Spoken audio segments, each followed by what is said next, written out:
Welcome to the place where we learn about and learn from the leaders in our field who are powering human creativity. I am Aaron Dworkin, and this is Arts Engines.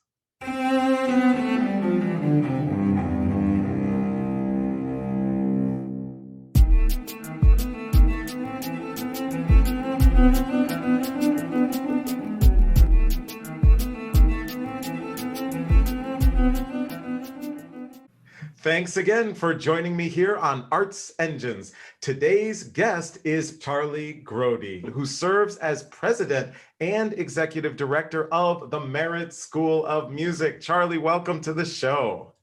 Aaron, thank you so much. My pleasure to be here. Great to have this time together. Absolutely. So, I'm so excited because I have been honored to be able to know about Merit for many years and its extraordinary impact, not only in Chicago, but really on our field as a whole. But could you just kind of give us that quick, just kind of overarching sense for any of our audience who might not be familiar with Merit, the scope and focus for Merit? Sure. Happy always to talk about Merit. Merit has been around since 1979. We were started at a time when the Chicago public school system really pulled back their investment in arts education.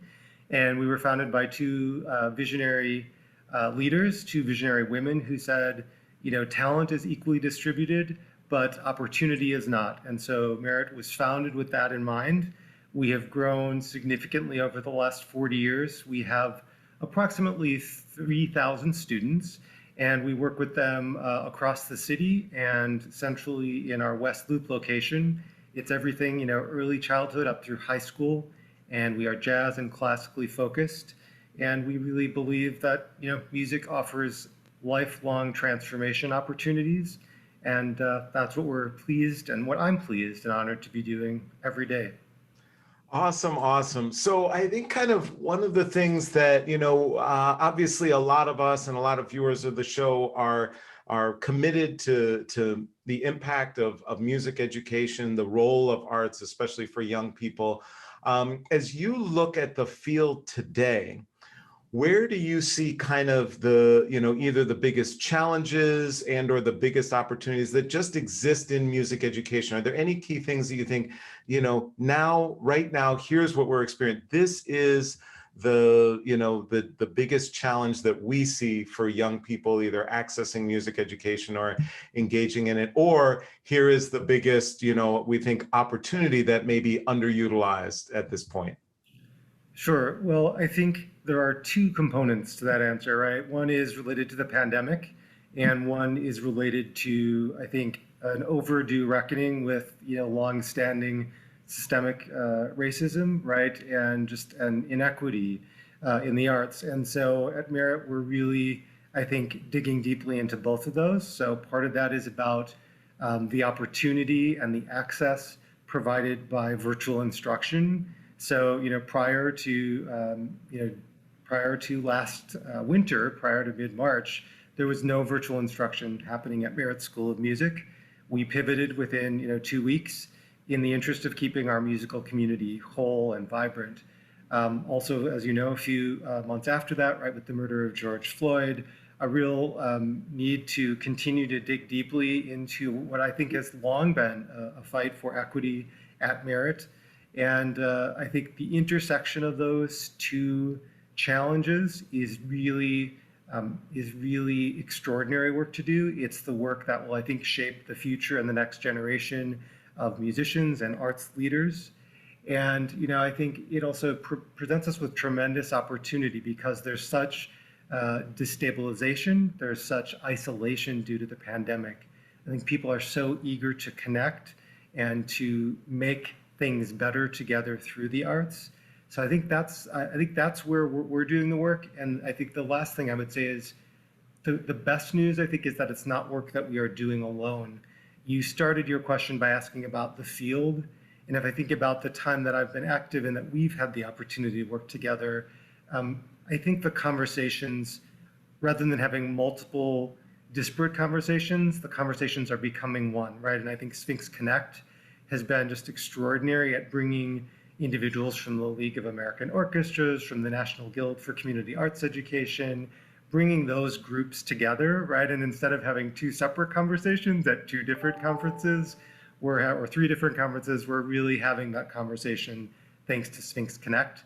And that's leading to some really, I think, really powerful collective impact work in lots of cities across the country. And that actually brings up such a great question, right, about this collaboration, and especially not just music schools collaborating or orchestras collaborating with each other, but music schools collaborating with orchestras, et cetera. We're beginning to see that. Any sense or any kind of key aspects or ways that you view music schools being able to collaborate with orchestras or with a presenter? In other words, outside, if you will, of the direct field. Any examples of that that you think are really important? Sure. Well, I think that part of what I've also seen is a much greater awareness within individuals, right, and within organizations that the work to do is what's important, right? The transformation that we seek for the young people that we exist to engage and to help really see them achieve success. I think that is work that has grounded people that I've worked closely with here in Chicago over many years to say, what we need to do together is, it's too big for any one of us to do. It's bigger than my ego or my fundraising goal. And so what I've seen is a real spirit of generosity. I've had the pleasure of planning for and then co-leading the Chicago Musical Pathways Initiative, which is it's been tremendous over the last year and a half. We're in our second year. It's really about identifying young musicians from traditionally underrepresented communities that want to be professional musicians, helping them to achieve success and getting into top colleges and conservatories. And that's work that Merit is leading. It's funded with a generous grant by the Andrew W. Mellon Foundation. And we do that work with Chicago Youth Symphony Orchestras and with Chicago Sinfonietta and so many others. It's a 9-organization collaborative. And you mentioned orchestras. I've talked about the Sinfonietta, the Chicago Symphony Orchestra, and the Nagani Music Institute are at that table, along with many smaller organizations too. So I'm talking about the structure, but what I'm really, I think the content of that work is that we all have a part to play, and we can build that work with the pathway, the developmental pathway in mind. And what Merit can bring to it is hosting of the staff for CMPI, right? But then those orchestras have tremendous resources in their roster, right? They're musicians, extraordinary performances, extraordinary teachers, and those are the things that we have to look at. What are our unique talents? How do we bring them around the table and work together on behalf of young people? Because it's not just the young people, right? It's also their families, it's their schools, it's the people they will become and the leaders they will become and the communities that they will serve and build as a result of what they're able to achieve through music. So, and this piece about collaboration, sorry to harp on it so much, but I think you do this so well, and Merit does it so well, and Musical Pathways is such a key example of this. For those out there in our audience, because I know there certainly might be a couple where they're like, funders want us to collaborate with others and do these things, but we can just do it ourselves, that kind of thing. If there was just be like one or two kind of either principles or just philosophies that you have about collaborations that you would encourage others who may have feel either, well, we tried, but it wasn't successful, we didn't have a culture fit or other issues. So any kind of things that have enabled you to be so successful with collaboration? Well, I will say there's a reason why people talk about successful collaborations, because it's really hard to do well, right? Each of our organizations has our own culture, our own way of doing things. And so I think what I would say is spend time thinking about, you talked about culture fit, or I think about values. So I would say spend time thinking a lot about what you're trying to achieve, why you can't achieve it alone, and who are the organizations or people that you are aligned with from a values perspective. Spend some time really putting those values on the table and revisit them right after, we had a set of values that guided our planning for CMPI. And now 2 years in, after we've had the chance to bring Adrienne Thompson here really and benefit from her extraordinary life's work in this field, we had the chance to step back and say, are those values still our North Star, or do we need to revise them at all based on experience, based on new wisdom around the table? So I think really focus on values, what aligns you. I think the other thing I would say is know that it will take time and that you will stumble and you will learn. But if you're committed to that goal, right, then it's not about the momentary stumble, but it's about finding ways to bring honesty and bring support to the table in the service of that goal. And as I say, be patient, be persistent, be forgiving, but be hopeful and keep doing the work together. Awesome. Awesome.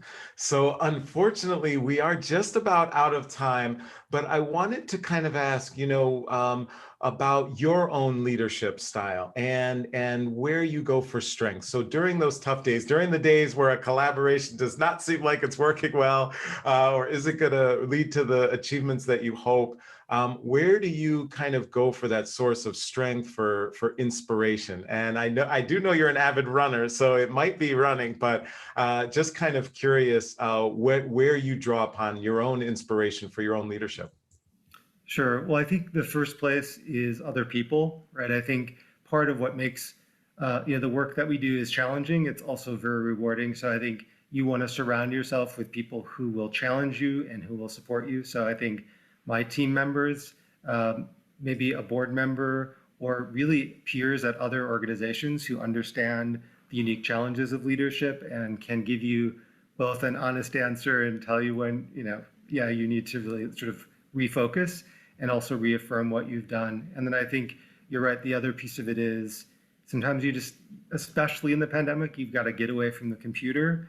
I love to go outside, whether that's for a walk or for a run.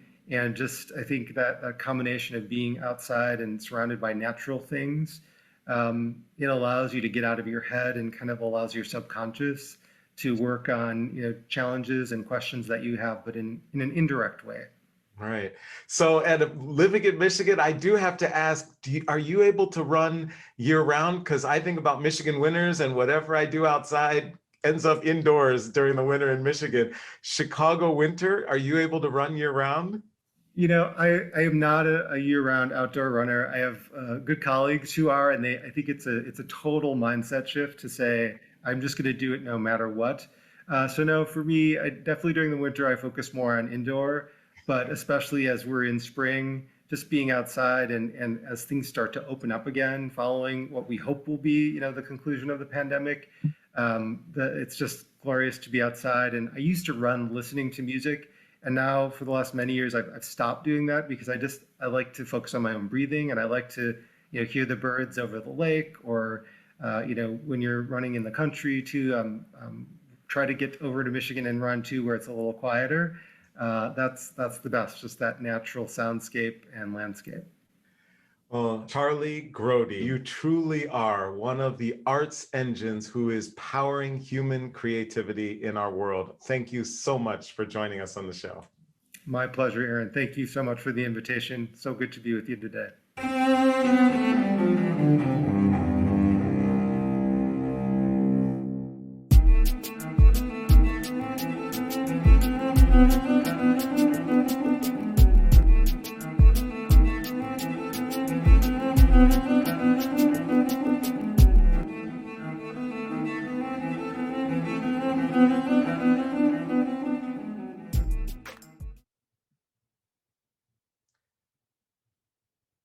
Charlie Grode.